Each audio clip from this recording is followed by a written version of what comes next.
During a magnetic storm, we have very beautiful displays of aurora at high latitudes. But there are also hazards that are associated with those magnetic storms. A large magnetic storm can interfere with radio communication, with GPS systems. They can interfere with the operation and orientation of satellites. During a large magnetic storm, high-altitude pilots and astronauts can be subjected to enhanced levels of radiation. And during a large magnetic storm, there are occasional power blackouts. Large storms can be an operational challenge and a hazard for the operation of electric power grids.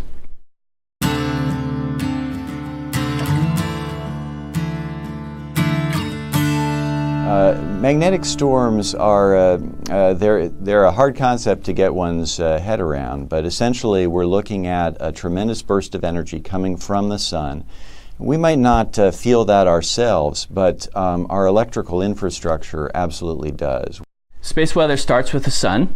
It's brought to the Earth by the solar wind from the sun, and the solar wind interacts with the Earth's magnetic field. Sometimes when the sun is disturbed, it can therefore cause the Earth's magnetic field to be disturbed. It's a period of time we call a magnetic storm.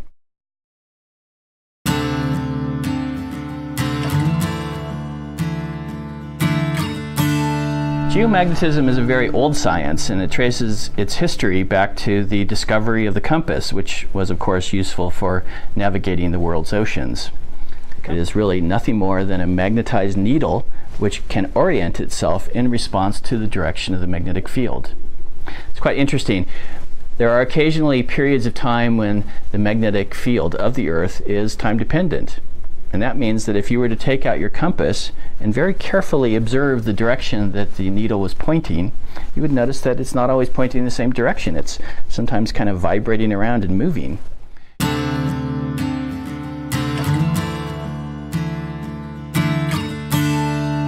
The National Space Weather Program organizes the work of the many federal agencies that are concerned with space weather.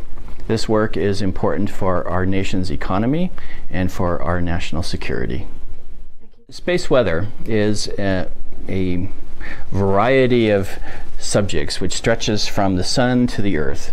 Different federal agencies have different responsibilities for different parts of that the physical whole of space weather.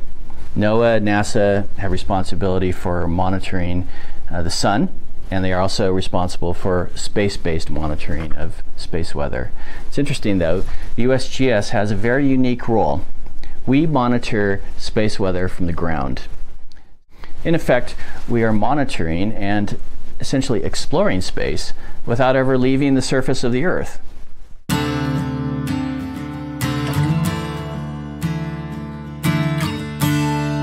The USGS operates a network of magnetic observatories. They are distributed across the United States and including our territories in the Pacific and in Puerto Rico. We monitor the magnetic field at these stations, at these magnetic observatories in real time, measure the magnetic field every single second. Data are transmitted back to our headquarters in Golden, Colorado, where we disseminate the data to our customers, other federal agencies, private entities that are involved with the operation of technological systems that could be affected by space weather. These ground-based observatories provide critical information in terms of being able to understand the impacts of a magnetic storm. Both in terms, ultimately it comes down to the fact that our observatories are on the ground, and that's where all of us are as well. So we need to understand what are the impacts on the Earth's surface.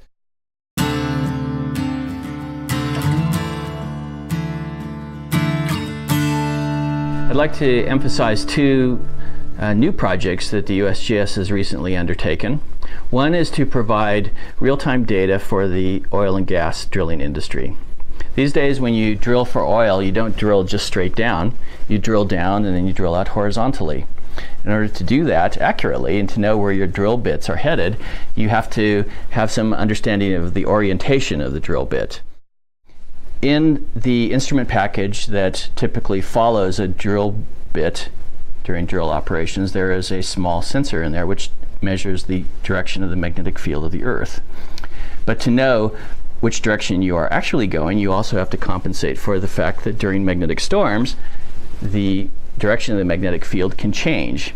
And so the USGS is involved with making simultaneous measurements of the Earth's magnetic field at the surface to monitor the direction of the magnetic field so that the directional drilling operations can be accomplished with accuracy. The other project that I wanted to mention is mapping geomagnetic hazards. This is a new project which we've recently taken on and which is important for the electric power grid industry. We want to help mitigate their operational challenges and hazards that are associated with magnetic storms.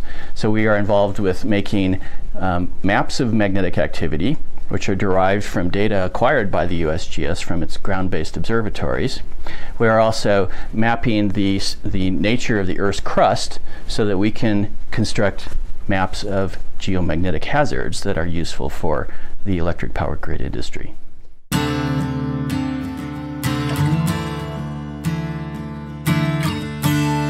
Space weather represents a hazard and a challenge for the operation of technological systems, and this means that space weather is always going to be important for our modern society.